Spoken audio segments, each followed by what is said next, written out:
सुनी प्रभु वचन बिलोकी मुख गात हरसि हनुमंत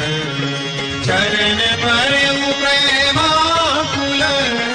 गाहि त्राहि भगवंत मंगल भवन मंगलहारी प्रभु दशरथ जिन बिहारी पार पार प्रभु चढ़ई उठावा प्रेम मगन देहि उठबन भावा प्रभु कर पंकज कपि के सीसा सुखी सुदशा मगन गौरीशा सावधान मन करि पुनि शंकर लागे कहन कथा अति सुंदर कपि उठाई प्रभु हृदय लगावा कर गही परम निकट बैठावा प्रभु कपि रावण पालित लंका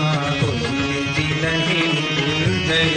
बंगा प्रभु प्रसन्न जाना हनुमाना बोला वचन विगत अभिमाना शाखा मृग के बड़ी मन भाई शाखा ते शाखा पर जाई नागि सिंधु हाटक पुर जारा निशिचर गण बधि विपिन